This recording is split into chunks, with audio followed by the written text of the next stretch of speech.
नमस्कार, मौलिक शक्ति न्यूज में आपका स्वागत है और मैं हूं आपके साथ साइमा। दिल्ली विधानसभा चुनाव का परिणाम आने के बाद एक तरफ जहां अरविंद केजरीवाल ने चुप्पी साध ली है, तो वहीं दूसरी तरफ आम आदमी पार्टी के वरिष्ठ नेता मनीष सिसोदिया ने भी सियासत से दूरी बना रखी है। एक वक्त हर छोटी बड़ी बात पर सोशल मीडिया से लेकर प्रेस कॉन्फ्रेंस तक जनता का ध्यान खींचने वाले नेताओं की चुप्पी पर हर कोई हैरान है।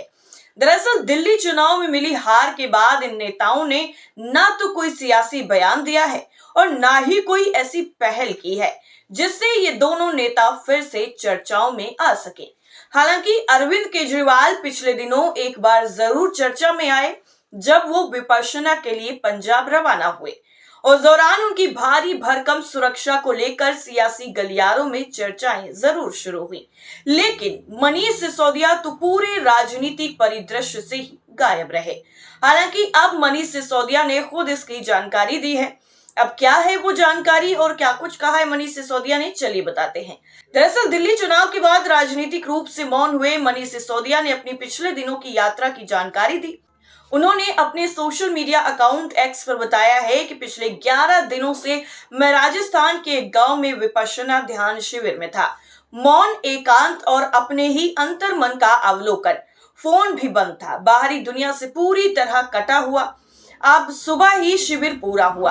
विपश्यना शिविर में अपने चित्त को समझने और निर्मल बनाने की जो आध्यात्मिक प्रगति मिलती है वो तो अद्भुत है ही, लेकिन शिविर की सबसे प्रभावशाली और विशेष बात जो मुझे लगती है वो है 10 दिनों का मौन, पूर्ण मौन। आगे उन्होंने लिखा है कि विपश्यना सिर्फ ध्यान नहीं, एक गहरी आध्यात्मिक यात्रा है। दिन में 12 से ज्यादा घंटे केवल अपनी सांसों को देखना, बिना किसी प्रतिक्रिया के बस अपने मन और शरीर को समझना। गौतम बुद्ध की वही सीख, चीजों को वैसे ही देखना जैसे वे वास्तव में हैं, ना कि जैसे हम उन्हें देखना चाहते हैं। इतना ही नहीं, मनीष सिसोदिया ने सोशल मीडिया पर लिखा है कि इस यात्रा में कोई संवाद नहीं, न फोन, न किताबें, न लेखन, ना ही किसी से नजरों का सामना, यहाँ तक कि किसी से आंखें मिलाने या इशारों में बात करने की भी मनाही। बस आप और आपका अंतर्मन। पहले कुछ दिन दिमाग भागता है, बेचैन होता है, लेकिन धीरे धीरे समय ठहरने लगता है। एक अजीब सी शांति हर हलचल के बीच जन्म लेने लगती है। तब समझ में आता है कि हम दिन भर अपने ही दिमाग में कितना बोलते रहते हैं। और तभी ये भी स्पष्ट समझ में आता है कि उपनिषद क्यों कहते हैं परमात्मा मौन है। परमात्मा की भाषा मौन है, तुम भी मौन हो जाओ। परमात्मा और कोई भाषा जानता नहीं है। आगे उन्होंने लिखा है कि सबसे दिलचस्प बात यह लगी कि शिविर में 75% लोग 20 से 35 साल की उम्र के थे। जब आखिरी दिन बातचीत की तो पता चला कि सफलता की दौड़, थकान, उलझती जिंदगियां और भीतर की बेचैनी उन्हें इतना कम उम्र में ही इस राह पर ले आई है।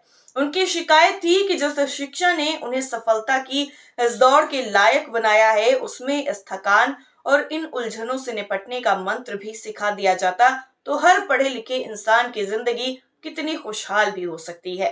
सोशल मीडिया पर जैसे ही मनीष सिसोदिया ने ये पोस्ट किया, उसके बाद वायरल हो गया और उन्होंने दिल्ली लौटने का भी ऐलान कर दिया है। दरअसल मनीष सिसोदिया ने विपश्यना की जानकारी देते हुए कहा है कि मुझे खुशी है कि दिल्ली का शिक्षा मंत्री रहते हुए स्कूलों में हैप्पीनेस पाठ्यक्रम के तहत रोजाना हर बच्चे के लिए हैप्पीनेस क्लास शुरू करा सका। ये शिक्षा के मानवीयकरण की दिशा में एक बड़ा कदम है, जिसका जिक्र विपश्यना ध्यान में 10 दिन बिताने के बाद ये युवा कर रहे थे। सिसोदिया ने आगे लिखा है कि अब शाम तक मैं दिल्ली लौटूंगा, नई ऊर्जा और नए जोश के साथ, और संकल्प वही, देश के हर बच्चे को शानदार शिक्षा मिले। अच्छी शिक्षा हर बच्चे को न सिर्फ सफल बल्कि एक बेहतर इंसान बनाए। शिक्षा के मानवीकरण का काम भी तो आगे बढ़ाना है। और हाँ, अगर जीवन में आपको भी कभी मौका मिले तो 10 दिन का ये अनुभव जरूर लें। ये केवल चित्त की शांति का मार्ग नहीं बल्कि स्वयं को जानने का एक दुर्लभ अवसर है। मेडिटेशन कोर्स का विवरण यहाँ देख सकते हैं और उन्होंने कई सारी चीजें भी पोस्ट के साथ लिखी हुई हैं जिसमें पूरा डिटेल्स में बताया गया है। वहीं दूसरी तरफ, एक तरफ दिल्ली में हारने के बाद आम आदमी पार्टी जो पूरी तरीके से टूटती हुई कहीं ना कहीं नजर आ रही है, तो इसका असर भी पंजाब में देखने को मिल रहा है। दरअसल 2022 में पंजाब में आम आदमी पार्टी की ऐतिहासिक जीत में किसानों की महत्वपूर्ण भूमिका रही। केंद्र सरकार की कृषि कानूनों के खिलाफ किसानों के संघर्ष को आप का भरपूर समर्थन भी मिला था, जिसका उसे जबरदस्त सियासी लाभ भी हुआ। लेकिन हाल ही के दिनों में उसी आप की सरकार पर किसानों के आंदोलन को दबाने के गंभीर आरोप लग रहे हैं। सवाल यह है कि आखिर आम आदमी पार्टी और किसानों के रिश्तों में ये बदलाव क्यों आया। पंजाब में मुख्यमंत्री भगवंत मान के नेतृत्व वाली आम आदमी पार्टी सरकार ने 5 मार्च के चंडीगढ़ चलो मार्च से पहले कई किसान नेताओं को गिरफ्तार कर लिया। भारतीय किसान यूनियन उग्राहन के प्रमुख जोगिंदर सिंह उग्राहन सहित कई अन्य नेताओं को भी पुलिस ने हिरासत में लिया और 24 घंटे से ज्यादा वक्त तक बंदी बनाकर रखा। किसान नेताओं का कहना है कि ये कार्रवाई उन्हें दबाने और उनके आंदोलन को कमजोर करने के लिए की गई है।